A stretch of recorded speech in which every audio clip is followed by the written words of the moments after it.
Our speaker today is Ed Davis. Ed has been teaching geography and environmental studies at Emory and Henry for 35 years. He and his spouse Sandy raised 2 sons in Emory and figure on being here until they die. When he was young, he lived in the South, the Midwest, and the Northeast, but he thinks Washington County is the best place of all. Please help me welcome Ed.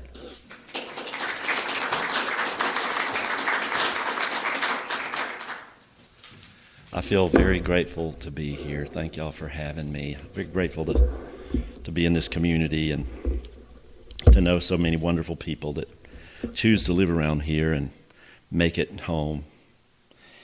I think I belong to the Lutheran Church in Abingdon, St. John Lutheran Church, and as I think about people of faith, I think the diversity within every congregation is probably as big as the diversity outside congregations, if you know what I mean. We have amazing diversity in this group, amazing diversity, and yet it's so easy in this divisive world for people to think that there's we and them, or there's us and them, and so I pray every day that we overcome that. And one of the ways of overcoming that divisiveness is to remember that we're just all creatures of God, or creatures. I guess we call it creatures. And so this spring, of course, is when we think a lot about the earth. And so I said I would speak on the miracle of earth. But before I do, I thought I would name some books that I found useful, and one book that I helped write that relates to all this, and put them out here for if anybody wants them, or maybe they go in the Addington Library. Is that what it's called, the Addington Library? So some of you, I'm probably many of you read these things, but David Suzuki was a Canadian environmental scholar and writer, and he wrote this book called The Sacred Balance, which I'm going to quote from in just a moment, and it's really good. Rediscovering Our Place in Nature, David Suzuki. John Hick wrote this book called God and the Universe of Faiths, which is sort of like science and religion coming together in the powerful ways that can be done. And it's an old book. And then I recently co-edited a book with a friend of mine named Stephen Silverne. It's called Religion, Sustainability, and Place, Moral Geographies of the Anthropocene. And he and I got scholars from various countries to write chapters about I guess you could say sacred space, the ways that people of faith protect and conserve pieces of the earth, places, and how that works. So the sort of applied faith, you might call it. And so that gives you an idea of some of the things I'm reading. I teach environmental studies and geography, and so I can get kind of depressed because of the developments in recent politics, and I have to work hard to keep my spirit up because students can get really depressed. They're living at a time where they've got a lot of years ahead of them and facing stuff that's not so good, right? Especially climate change.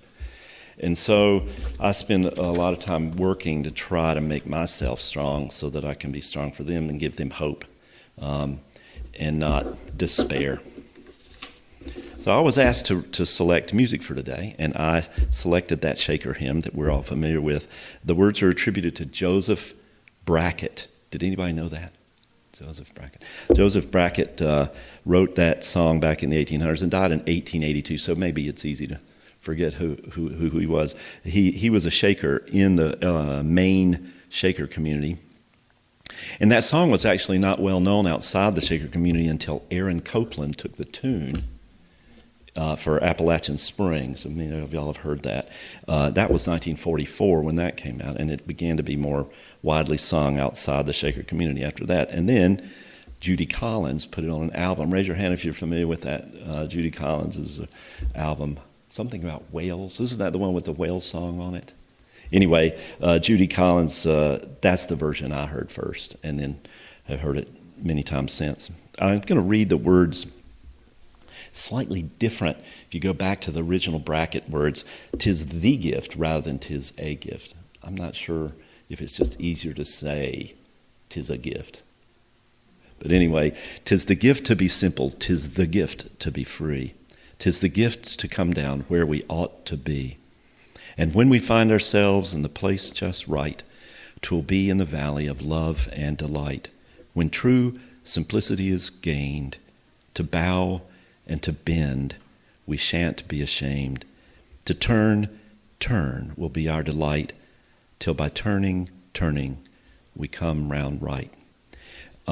If you go read about it, it appears that the Shakers danced to this. It was written to be danced to. And so you might think, turning is about turning into dance. Yeah, but I think we can picture that Mr. Brackett was thinking beyond that with turn. Turn can mean lots of things. When I was a boy, I climbed trees. It was a hobby of mine. I climbed a lot of trees. And as I grew, I can still remember this, I could reach higher limbs, or I could get up to the point of a tree and then reach another higher limb. And as I got taller, I just dreamed of getting taller and taller so I could climb higher and higher trees.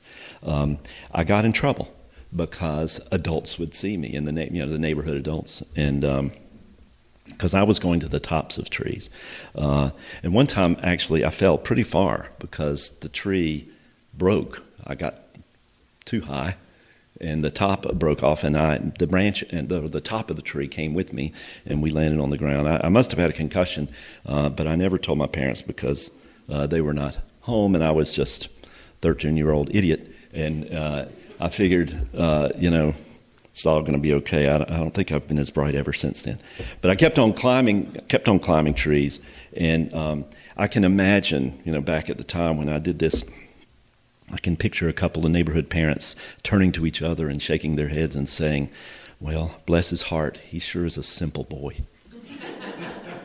What will become of him? So I'm thinking about simplicity. I think I've been called simple because I can be slow on the uptake. You know what I mean by slow on the uptake? People say things and it takes me a while. Like a day later, I laugh at the joke. And sometimes I'm kind of silly, or I say things that don't make sense. But in the case of this hymn, I think we know Joseph Brackett, when he speaks of the gift to be simple, he's meaning some pretty important things, right? So we might try to recognize the spirit of the saints of all faiths here. And I think of St. Francis. St. Francis obviously was an ascetic monk who lived with very little in the way of comfort. And he found that living simply opened his heart to God. And he wrote all about that. A simple lifestyle, of course, has been adopted by lots of people in many faiths. We think of the Buddha, we think of Jesus, and many people. I think of Jimmy Carter, because they retired back to Plains. He and Rosalind retired back to Plains and lived in the same little brick ranch house that they had when they first got married as young people. And then they went and built houses for other people, right? So simple living. And obviously, both of them got a lot of wisdom from that simple living. But when we promote simplicity, I worry that we can imply passivity, that a person might accept the world as it is, with all the dark forces that are arrayed against the poor, against the vulnerable, right? We might imply that to be simple would be to accept discrimination against the people who are different from us, that would be political and we should stay away, right? Some might feel that avoiding politics is somehow a sign of, finding peace in yourself. Not even standing up for one's rights, one's own rights might be a part of that. And I think of some women I've known, women who had been told that to be a good, obedient wife would be to accept abuse. I think to be passive in the face of injustice is to be cynical, not simple, right? And cynicism is I'm afraid, a very common approach to life these days. And it cannot be what Elder Brackett was thinking. Then I consider the earth. The earth is very vulnerable right now. And we've inherited it. We've been charged with it by the nature of being the powerful creatures that we are. And we yet depend on it entirely, right? The earth can be seen as simple. That the wildlife around us, for example, the birds, the squirrels, the chipmunks, the deer, they're not vindictive, they're not deceptive, they're not cruel. In some ways, we could say, yes, they're simple compared to humans. They do not conspire. They don't picture the future in ways that are controlling, right? As far as we know. They seem to live in the moment, right? And to live in the moment, as various spiritual leaders have called us to do, we could look in the eyes of a wild animal or a pet and see our common existence in that moment. That moment that is probably the only real moment in our existence is the now. So as fellow creatures in this beautiful home, there's this simplicity, this simple reality that we can come to recognize the nature of our existence. Our dependence on one another, our dependence on the ecosystems, our dependence on everything around us, the air, the water. That's at the heart of all wisdom, is that dependence, right? But right now, Earth is very much threatened by humans. If we had maintained or adopted simple living, then maybe the planet could be preserved. It still may be preserved. It will include, of course, us choosing to be more simple. But again, I worry because for some people to be simple would be to be skeptical of all science, to neglect science. We have neighbors who feel threatened by science. And I've questioned some science myself. I grew up the child of a family doctor. And when my wife and I were pregnant, we chose to have a home birth, which disturbed my father greatly. Because, as some people in this room know, there was a time when childbirth had much higher mortality rates.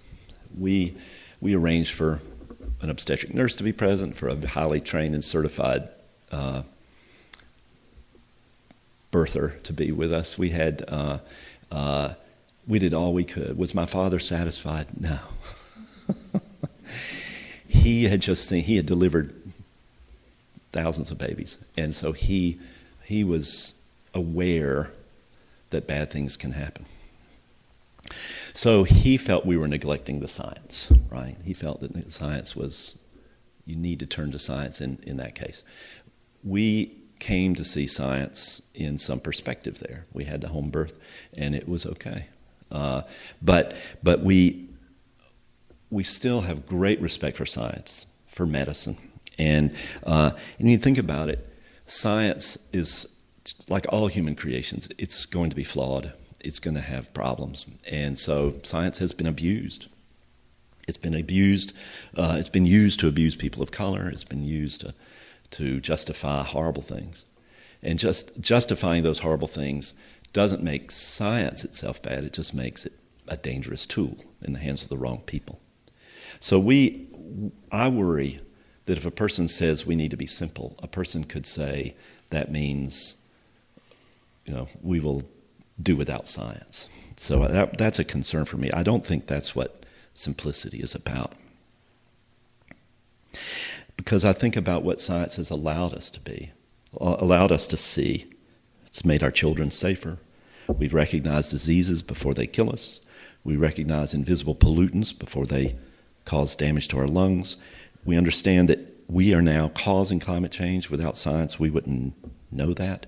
So we see our folly through science, hopefully before it's too late. So the gift to be simple, I think does not mean we should be uneducated, because our education is what liberates us. Literacy is what allows us to read the essays by the wisest thinkers, to see deep into the truths that are sometimes hidden. We just have to recognize where that wisdom is needed. When I was young, I found peace in the tops of trees. But I found more than peace. I recognized some of the wisdom of the earth. I don't think I became wise. It's just the beginning. A seed was planted. And I saw that the earth is a miracle. And that is the simple truth that took me a while to really see. It's not something we can treat lightly. It's something we should pray on, study on, learn more about. Knowing is a part of simplicity. So I keep before me the earthy truth that simplicity is at the heart of wisdom and at the heart of the earth itself. And I hope and pray that we'll all be simple in that way. Thank you.